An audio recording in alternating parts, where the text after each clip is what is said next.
everybody. My name is Melanie McComb. I'm the social media coordinator for the NextGen Genealogy Network. This is Faces of NextGen Live, and we're proud to bring our next guest, Katherine Schober from SK Translations. Welcome, Katherine. Thank you for having me. Thank you for being on the show. So we're going to learn all about you. We're going to ask some questions, and we're going to take some live Q&A from the chat. So let's go ahead and get started. So how did you get started at genealogy? And if you don't mind sharing, at what age did you get started?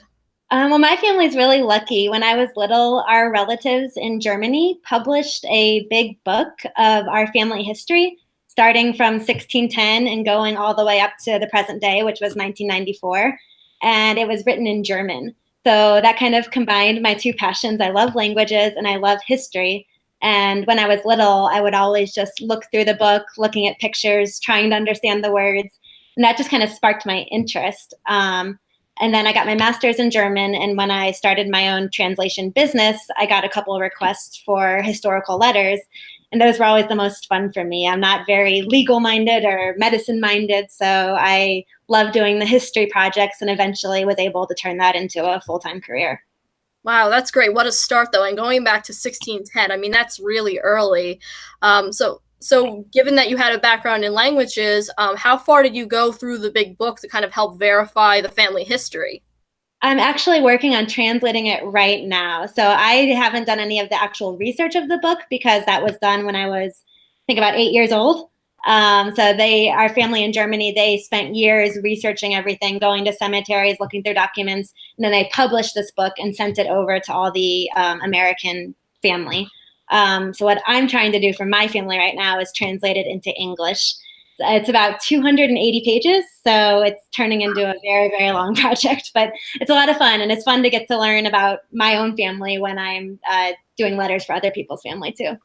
I think that's great. I think that's really rewarding that you're actually going to be sending out to different descendants, and hopefully you'll donate one to maybe one of your local genealogy libraries, because I mean, imagine what a treasure trove that is if they can say they can find the family history Bible, so to speak, that you've translated. I mean, that's even better that you can make it accessible. Yeah, that's the plan. So hopefully I'm trying to get it done within the next year. So we'll see how it goes. And you mentioned you're in Denver right now, correct? Correct, yes. Where else did you grow up? So I grew up in St. Louis, Missouri, and then I ended up going to Salzburg, Austria to do my master's in German. And then I was there for a couple of years, and then the last few years were spent in Boston, and we just moved from Boston in June. Oh, that's fabulous. It's funny. I just missed you when I came into Boston. Oh. But, it's like, for anybody that knows Katherine, like, you definitely can see her at a lot of the New England conferences. And she's not that hard to miss, though. Katherine, do you want to, like, kind of share about, like, what you usually wear when you go to the conferences, plugging your business? Sure. So for conferences, I usually wear my Austrian dirndl. And for those of you who aren't familiar with that word, a dirndl is kind of a traditional Southern German or Austrian dress. It's the dress with kind of the poofy sleeves, the equivalent to the male's lederhosen. That's what the girls wear. And I have two. One is my black one, which is kind of my everyday dirndl. And the other one is my fancier blue and green one. And that's actually the dirndl that I got married in when my Austrian husband and I got married over in Salzburg. So that always means something special to me. And it's nice to have an excuse to get to wear it again at conferences. Oh, that's wonderful. So it's like taking away your husband with you and that memory of, having that wedding with you when you go to conferences. That's exactly. And not many people get to rewear their wedding dress. So it's very nice to have that opportunity. And if you don't mind me saying, you look adorable when you're in it, though. And I think Thank you. It's fun for me to wear it.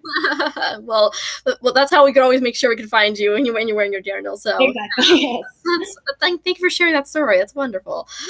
So how long ago did you say you started the business? You said you started after you got your master's degree in languages. So how long ago did you start, and how has it evolved since you've started it? So I've actually been translating since 2012. I translated for a lot of professors in Vienna who publish articles. One of them publishes a lot of articles in medieval history. So I've been translating in the history genre for a long time. And then when we moved to Boston, I actually worked for a translation company for a while. But that was just as a project, not just, but for me, that was a project manager. So I wasn't translating. I was helping companies find other translators. And for me, that wasn't really the job that I wanted to do because I was always jealous of the translators I was finding for these companies. I wanted to be the one getting to use the language and getting to do that work. So eventually I realized that wasn't the right company for me, and I stopped and decided to create my own business. And that was in 2015. Oh, that's fabulous. So over 3 years now, and it sounds like it's growing. And I heard you have a more recent addition to your translation service. Do you want to tell everyone about it? Sure. I just started offering a premium membership. So what that is it includes a access to a Facebook group, which we have an Ask the Translator hour every Wednesday. So that means that people can send me in their handwritten translation questions. So I did this because I get a lot of emails from people saying, hey, can you just help me with this one word? I can read some of the document, but what is this word? And I thought this would be a great place for, one, people to send me their questions and get a direct answer. And then two, a kind of community where people can talk to each other about their German genealogy. And there's also every month people will get a premium article. So I have a newsletter that is for free. And then if you're a premium member, every month you'll get an additional article about German genealogy, along with a few other perks that are on the website. That's fabulous. And I know that I haven't personally seen a lot of different German genealogy out there. I know like Jim Beeler is probably one of the more one of the other lecturers that are out there in the circuit. So it's nice to see that that niche is being filled, and I think you're doing a great job, because in addition to just translating, I've seen that you give a lot more context to the translation, which I think is crucial, because a lot of times you see a translation in a group, and if you're just doing a straight translation, it may not make a lot of sense within the context of the document. So I think that there's that added bonus of knowing how to read those documents. Right. It's a lot of fun for me. And I always provide footnotes in my translation. So if people have a document where it talks about a battle or it talks about a certain year, I always try to provide a little context for the person, because a lot of my clients aren't necessarily familiar what was going on in 1802. So if I ever find any extra information when I'm translating, I'll kind of stick that in the footnote so they can put the document in context. That's great. Now, what is one of the coolest documents you've ever translated as part of your service, or since you started doing genealogy? That's a hard question. There's been so many. I think a lot of my favorites are diaries. I just love doing diaries from the 1800s or the early 1900s. I just did one where a girl was traveling from Germany to Thailand because her husband was stationed there during the war. And she took a ship journey all the way from, I think she left from the Netherlands and then went all the way to Thailand. And that was just fascinating to get to read her everyday life on the ship. And, I bet she never would have thought that someone 100 years later would be reading her words. And it's just fascinating to get into the mindset of people back then. Oh, that's great. And I know that's something that a lot of people are really interested in, is really getting into those diaries, because when you find them, it is a treasure trove. So yeah, that's great. Now, what about like older, like German handwriting? I know that older German handwriting can be very tricky, and especially if it's been microfilmed, sometimes it can be a little bit harder to read just based on just the contrast coming through. Like, what have been some of your more challenging ones that you've had to work with? Honestly, the hardest for me is going all the way back to the 1600s, because that handwriting is very different from the handwriting in the 1800s, which is different from the handwriting in the 1900s. So many people have documents from the 1800s, but it's a lot more rare that you'll find people with documents from the 1600s. So I don't get as much practice with those. And I'm not sure if you've seen that handwriting, but it's very loopy. It's very decorative. And so that's probably the most challenging, is going back to those early 1600 documents and just trying to decipher a handwriting that I don't get to have a lot of contact with. Yes, absolutely. I've seen a lot of like documents like that. And even if you go even further back to more medieval times, you're right. It's beautiful, but it's so much different than what you see today. Right. And it's amazing to me how your brain eventually gets used to it. So what I do if I'm translating a document and it seems very difficult at first, I'll just keep going and I'll skip the words that I don't know. And eventually your brain just kind of adjusts. So then after, an hour spent with the document, I'm able to go back and easily fill in those words that I couldn't read before, that now have become a lot simpler just because my brain has adjusted to the style of writing.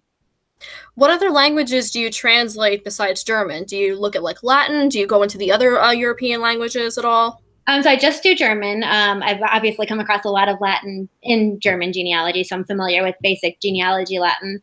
I do speak Italian decently. I spent a month in Italy last summer trying to just not perfect, but at least improve my Italian. So I would say German is the only one I'm completely fluent in, but I can get by in Italian, and I would like to go back and try to improve it some more, but we'll see. Okay, great. So it sounds like there might be some opportunity maybe to expand some languages maybe in the future. That'd be great if I could. Yeah, I'd love to. Yeah, I think that'd be great. I mean, I know that there's like one group on Facebook. I know I see a lot of genealogy translations, and it just gets hits over and over again. Headstones, diaries, records. I mean, like there's just a huge amount of need just to have people translate, because you're right, we just don't know the languages, and some of us might have even forgotten. Even just if we did Spanish for how many years? Like I know I personally did over 6 years of Spanish, and I think I would probably be struggling with a document written in Spanish just because it's just been so long, and I just don't have that context anymore.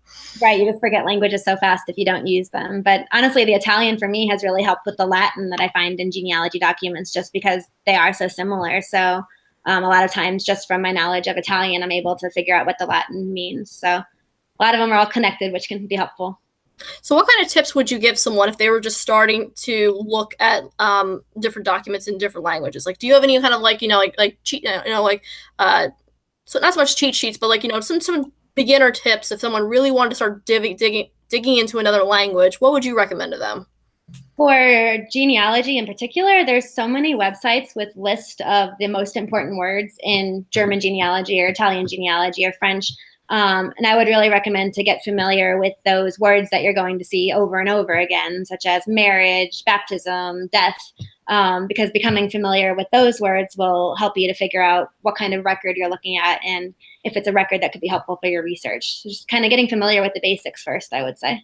Yeah, I think that's a great tip. I think if you kind of have almost like an index card of all the main life events and things that come up, you're right, that does kind of narrow it down more. Exactly. Yeah. I mean, it's very hard to get fluent in a language, but it's very easy to memorize a list of 25 words that are going to be important. So even if you don't like languages or aren't a language person, I think that everyone would be able to do that, and it would make a big difference in their research.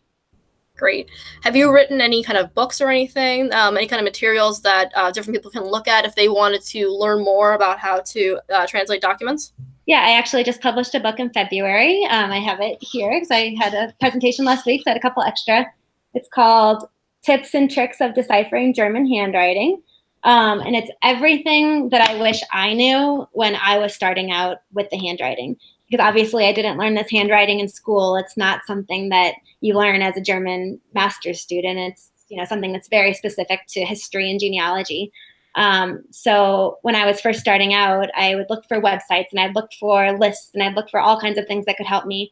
And what I tried to do with this book is put them all together so that people who are starting out don't have to spend all those hours looking like I did. We could just have everything in a compact form. That's fabulous. I think that's going to be a great resource, and I heard you're getting a lot of great reviews coming in. People seem to really like it, which makes me happy. I'm glad that it's helping people, and it's available on Amazon if anyone does want to find it. Great. Always a good place to put your gift cards if you ever need a genealogy resource. We all have our library, so always good to know. Definitely. Yeah. So when you started getting involved in genealogy, like what was the most powerful, I would say, record or ancestor that you learned about in researching, whether it was through your translations or just through your general study? There's just been so many great stories. I think one of the funniest stories for me in my own family history was there was a man named Wilhelm Daniel, so William Daniel, and he just seemed to have the worst luck with wives. He was married once, and then his wife died, and got married again, and his wife died, got married a third time, the wife died. And then by that time, he had 7 children. So he was left alone with all these kids. And he hired a governess, so kind of like The Sound of Music, from the local village. And he happened to get this governess pregnant. And he was a pastor at the time. And obviously, having a child out of wedlock was not really good in the church. It was a scandal. Yeah. It was a scandal. And so he ended up getting kicked out of the town's church, and they had to go to a different town. And my ancestors all descended from that union. They did end up getting married. But my uncle always likes to joke that the third wife was a Swiss baroness. So she was very rich and very fancy. But we all descended from the maid the governess. So, but yeah, so then they ended up having 6 more kids, so 13 kids altogether, and we descended from one of their children. That's great. Wow. Yeah, it's kind of, there's so many interesting stories in everyone's family history. So just kind of finding out all the details of different ancestors' lives really brings the names that you find to life. Oh, definitely. Now, what about like any of like your clients? Have you ever uncovered a story that was just that really just changed a lot for them that you were allowed to share? There's been a lot, and that's, I think, what I love about this job is that when I was working as a project manager, I didn't really get that people connection. But in this field, I send these translations to clients, and many people will just write back with, "Oh my gosh, this made my day," or "We've had these letters for 20 years, and now we feel like we know our family." And it just, for me, like, that's the kind of personality I have, that I love that people connection, and it just means so much to me when I get their words back. I think one client said that I translated some letters for his wife, and they were with his family from the Holocaust. And he gave them to his wife as a present. And he said she just cried and cried when she opened them, just because she had never known what had happened to her grandfather. And it was kind of something she'd always wondered. And then translating these letters, she finally first learned about him and learned what kind of person he was and who he was, and then finally about what had happened to him. So those are just the most meaningful translations for me to do, when I know that they mean so much to the different people. That's a really great story, and you're right. A lot of it is that when you can touch someone's life with genealogy, I mean, I think that just shows like this is why we do it, you know. Right. I'm sure we all have stories like that, and it just, those people connections just make everything worth it. Exactly. You're not going to get rich necessarily doing this, but you make that connection though. I think that's great though. Yeah, it just makes me really happy. So it's a lot of fun when I go to conferences and everything to get to meet the people that I've translated for, because a lot of my job is over email. So I just, I'm getting an email address and communicating. But then some of these people, I do projects like for over a year period, over 2-year period. So when we finally get to meet at a conference or something like that, it just means so much to get to put the face with the name and see who I've been working with all those years. So for those like long-term projects, are they just like really involved documents? Is that what happens? Or is it just like an ongoing, they just keep securing your services? More the second. So a lot of people are looking for church records, and they'll just keep finding more and more. So I'll do one translation, they'll uncover the parents' names, and then they'll find more based on the parents, and then discover grandparents' names and things like that. Some people, for diaries that are usually a little bit more time consuming and then a little bit more cost because of the time, they'll like to space it out over, months or years, which is perfectly fine with me. And but more, I'd say, more records, church records and things like that. Okay, great. One of the questions we had in the chat, Teresina wanted to know if your book would help with any languages. I know you're still picking up other languages as you go, but do you think that your book would provide some foundation for learning other languages and helping to decipher that text? It's definitely German based because it's based on German handwriting. I would say some of the things that might help are some of the websites. I do talk about one website that is a really good source for trying to decipher a word. For example, you can type in the letters that you recognize in the word, and then put a little asterisk for the letters you don't, and it will give you all the examples of the different word choices that include those letters that you were able to read. Okay. So things like that, yes, but I would say generally it's very German focused. Very German focused. Okay, well, Teresina, it sounds like you can get a good starting point, but just keep in mind just the focus on that.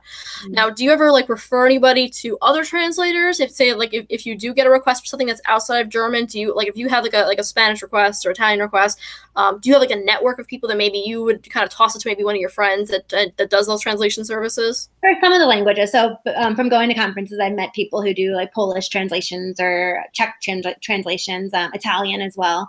But it's just kind of as I'm meeting people, that's how I'm growing my network. So it would depend on the language, but I do feel like my network of people that I would feel comfortable passing things on to is slowly growing. Okay, great. If there's anybody that's watching this that happens to be a translator, would you be open to receiving information about them so that they can share it along? And even other German genealogy translators, because I'm, as I'm getting busier and busier, it's always nice to have other people who I can either, collaborate with or refer things to, things like that. Okay, great. Sounds good. So if you have any translation services, feel free to get in touch with Katherine, and it sounds like she'll be happy to have you on her network. And obviously if she gets too busy, may throw a bone your way. So yeah, that's great. It's always nice to know more people in the language field. So Exactly. Now, what kind of do you lecture at conferences when you go there as well? I do. I actually just started doing that in the last couple of years. So I do a lot of talks on reading the old German handwriting. So for people who aren't necessarily familiar with it, the German language used a different type of handwriting up until World War II. So anyone living in Germany today who is younger than who was born, usually the handwriting stopped in around World War II. So anyone who wasn't in school at that time did not usually learn this handwriting. So it's pretty much just the grandparent generation who still knows how to read it. So for example, my husband's from Austria, speaks German fluently, but he is no help to me whatsoever with this handwriting. So it's the same alphabet, but it's just the way they formed their letters was very, very different. Okay. Yeah. Well, I think that's a really good tip, though, just like you said, to look out for that World War II kind of, cutoff, so to speak, that, if you're looking at anything later, then it sounds like it's going to be more modern German's going to be a lot easier to read than anything before that, though. Exactly. They use the same type of handwriting that we do. Okay, great. That sounds good. So where can we find you at your next conference? What events do you have coming up? So I'm done with conferences for this year. I might be possibly speaking somewhere else, but that's kind of up for debate right now. So I'll have to get back to you on that. But next year I'll be speaking at Roots Tech. I'm looking forward to that. And then and we'd love to have you at our meetup. So yeah, it's always fun at the NextGen meetups. I was at the one in Michigan at NGS, and that was a lot of fun. Great.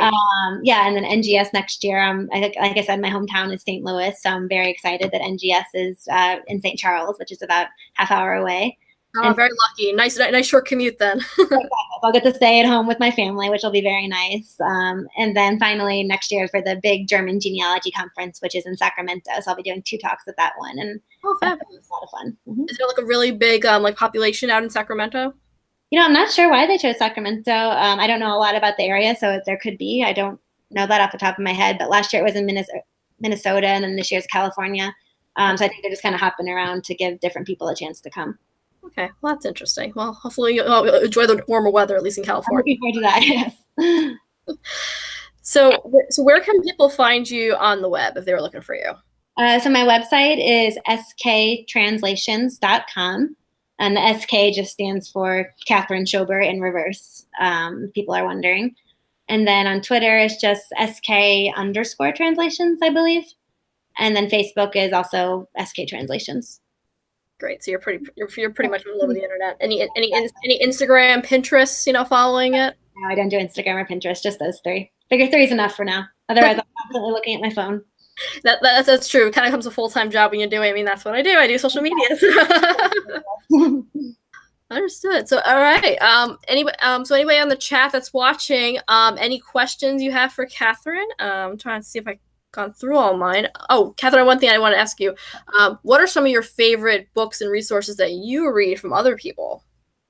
When I was first starting out with the handwriting, I read Roger Meinert's book, which is Deciphering. It has a very long name, but it's something about deciphering handwriting and genealogy documents. I also like Edna Bent's book, which is If I Can, You Can Decipher German Records. So those were the 2 that I really used when I was trying to learn the handwriting. Those were very helpful. I just discovered about a few months ago Ernest Thode's book. It's German to English Genealogical Dictionary. And that is amazing. It has almost every word that you can think of in German genealogy. So that I make sure to have that book with me at all times when I'm translating. And if you're trying to decipher the documents yourself, I would really recommend that one. Oh, that's fabulous. The German Genealogy Dictionary. That definitely sounds very specific. I remember in college I had a German dictionary we had to use for scientific papers, and that was a little more detailed. But like a German genealogy, that gets really detailed if you have translations for that. It does, and it's nice when you're just, you don't need to know really any other words. Those are the words that you need to know, and there's the obscure words that are out of date that you don't find in modern dictionaries anymore. So it's really helpful to have. That's fabulous. Sounds like a lot of great resources. So, anybody have anything in the chat? Don't think I see anything right now. Well, it's been fabulous having you on our show. Oh, we got one more question. Let's see. From David Lambert, he wants to know: do you get questions identifying military records for World War I German soldiers? And then, do you recommend a good source to identify German, Austrian, World War I veterans? So let's break that down. What was the first part? Sure. Do you get questions identifying military records for World War I German soldiers? So I do translate. I've translated World War I military documents, but usually the people know ahead of time what it is. So I don't know what exactly he means with identifying. Okay, great. I think it's more, I think he might be thinking more like, jump in the pond, so to speak, that like you've actually seen the original records that were in Germany for World War I that were generated. So yes, I've done a couple of those. And those are military records can be a bit challenging because they do use a lot of abbreviations.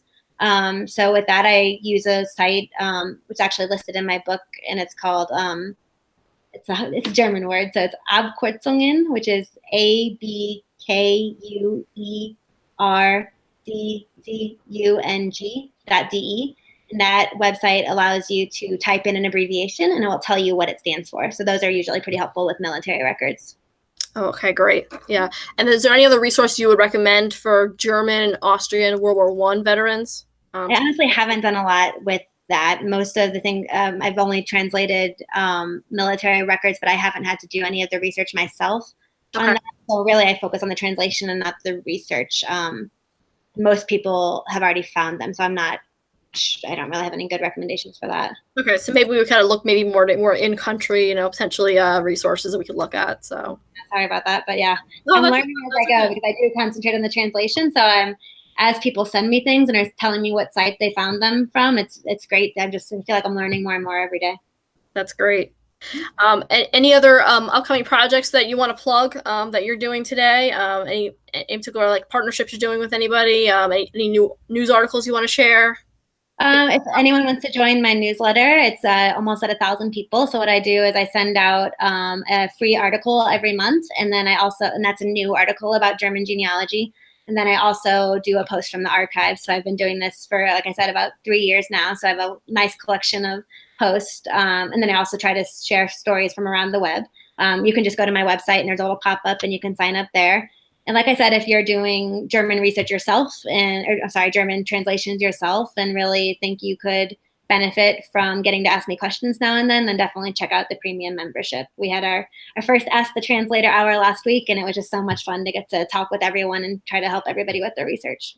That's great. It's a great way to reach out to the community in that regard. A lot of fun. And if anybody's interested in doing any kind of articles for your newsletter, you do accept guest blog posts? I do, yes. I would really appreciate that because, like I said, we can all learn so much from each other. So if you do anything related to German genealogy or just genealogy in general, let me know. Write me an email. My email is language@sktranslations.com. And I would love to have you do a guest blog post because I think that's just a great way to share information with everybody. Great, and I could say, I could say I did a guest blog post for Katherine, and she was wonderful about it. And you're right, it doesn't have to be explicitly about German translation. So I actually just did one about passenger list records in Germany. So you can kind of have a nice tie into something else, and I think that her community would appreciate, something that maybe a different aspect of genealogy in addition. Right, because like I said, I'm very translation focused. So if anyone has a broader genealogy knowledge about even research or things like that, I would definitely appreciate it. And your article was great and people really loved it. Oh, great. I'm happy to help. So yeah, so hopefully maybe we can get some more guest blog posts for you. That was great. Yeah, saves me some time too. Exactly. It's always a good time saver though. Exactly. Okay, let me do a quick check though. Well, it looks like we have all the questions here. So I think we're going to go ahead and wrap up. So thank you very much, Katherine, for being on our show and telling us a little bit more about you. So anybody that wants to get in touch with Katherine, she's at sktranslations.com, and she's over on Twitter and Facebook. It'll be pretty easy to find her. And if you see her at a conference, you will see her in her Austrian wedding dress. So make sure you say hi, and I'm sure she would welcome maybe a nice selfie because she's wonderful like that. I would love to meet you. Like I said, I work by myself usually, so it's always nice to get to meet people at conferences. So it's nice to meet you. Well, thank you for everything you do to contribute, and I hope everyone has a great evening. So happy hunting.